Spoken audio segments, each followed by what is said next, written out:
Slime tendrils seek blind escape from air holes in the side of my travel carrier, as I explain to the priest not to swallow any of the black liquid.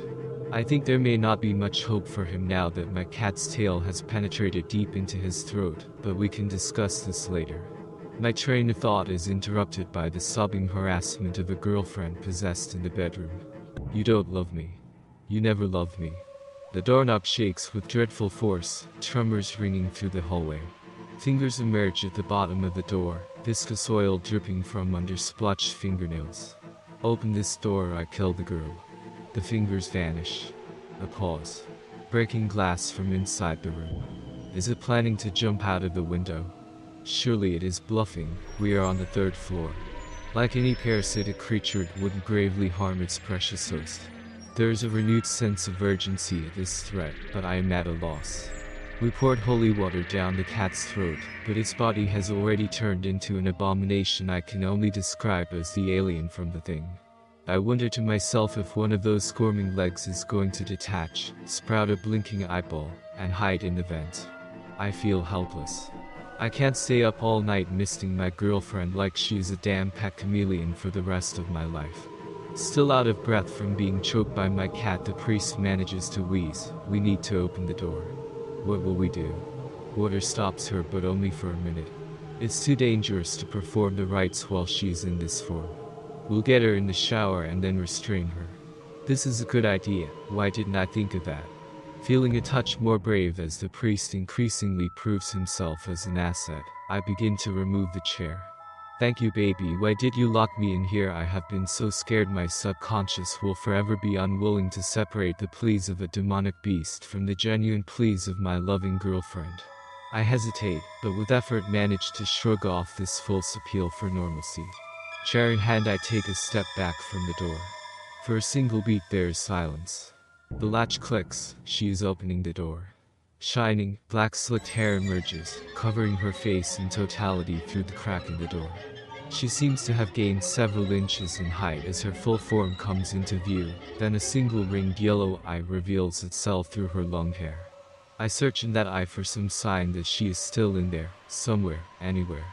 She is wielding a broken shard of glass and holding it to her own wrist. There is no time for protest before the priest has already sprayed her down. Her frenzied dodge is thwarted as the second jet of water dampens the pajamas my mother bought her for Christmas.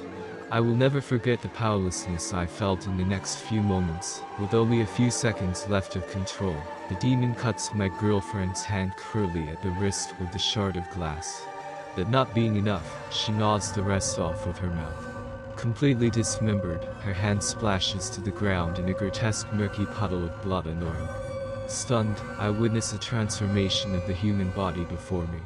Her body shakes globally and erratically on the ground as her skin regains its color. I remember a classmate from school who had seizures and that we needed to protect her head, but I am incapacitated. The priest doesn't take time to emotionally reckon the fact that my girlfriend just lost her non-dominant hand. He scoops her up, rushes her to the shower, and turns on the water. A mixture of shell shock and a concussion. Leave me standing idle while I stare in slow motion from the severed fist, to the shower, back to the bedroom. The beast has been proficiently turning our bedroom into some kind of nest. The walls, windows, and ceiling are painted in black as night paste, with the consistency of spoiled milk. Dripping from the ceiling fan onto the bed, our furniture is unrecognizable in the spiderweb of fluid coating the room. The priest is washing his hands in the bathroom sink. He comes and stands before me, shaking me at the shoulders, evidently having been demanding things of me for the last few seconds. Anybody home? We need to act. I need your help. Now. I come back to reality. The priest, now gritting his teeth in manic at my seeming inability to cope with the fact that life will never go back to normal. Do you have any rope or handcuffs, anything to restrain her with? I have some bungee cords down in my car. I'll get them. I sprint to the stairs and bellow down them 3 at a time. Grabbing the keys off the hook, I run to the car, locate the bungee cords in the trunk, and rush back upstairs. The priest has torn apart our medical cabinet looking to apply first aid to my girlfriend's arm, and is applying pressure as I approach. I frantically tie a single bungee cord as a makeshift tourniquet to slow the bleeding. We carry her lifeless body to the bed and restrain her to the frame. Both legs and one arm. Her head hangs limp. I wonder how long it will be before she turns back into that monster, but then she wakes up. She looks up at me, totally disoriented, then cries desperately as the pain sets in. "It's okay, baby, it's okay, I know this is bad. Believe me, we are working on it." There is a lump in my throat as I sit down on the bed, repeatedly kissing her on the forehead and attempting to assuage the impossible. She is in so much pain. I almost want the monster to take back control so that she cannot feel it anymore. Mercifully, she faints. The eyes still open, I point her chin up towards me and watch as that hollowness returns. From brown to yellow, her pupils go opaque in their descent into madness once again. Tears and blood still on her face, she smiles. "It is over. You have failed. Amen." That too familiar deep voice reverberates through a sinister grin. How is this winning in the eyes of this creature? It is restrained, more so than before. It knows something we don't. Something moves in my peripheral. It is my girlfriend's severed hand, fingers padding across the floor like a spider. A trail of sludge follows it as it reaches its destination. The spray bottle.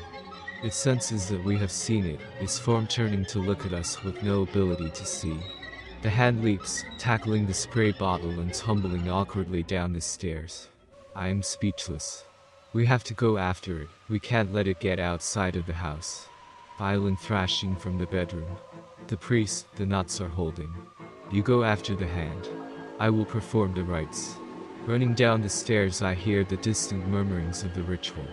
Lord above, Redeemer of the world, have mercy on us, it's just a hand. It couldn't have gone far. It could have let the cat out. It could be worse. It could be worse. I turn on the lights as I go. It's on the first floor. I tiptoe over black slime, extra cautious so as to not get any on me. I'm reminded of the time my pet snake escaped and my girlfriend and I spent an entire afternoon looking for it. But looking for a snake isn't like looking for a cat. Cats can get underneath and above objects, snakes can get inside of objects. A hand could be anywhere. In between the couch cushions, inside the laundry machines, it could already be outside. I have it cornered. It's behind the refrigerator. I act like I haven't noticed the trail of slime leading right there, and walk as casually as possible to the cabinet to fill a glass of water. My weapon is at the ready. I walk to the side of the refrigerator and peek behind it. Nothing. Suddenly, a pronged silhouette covers the kitchen light. Pouncing like an insect, the hand leaps from the top of the refrigerator, the perfect height to land right on my face.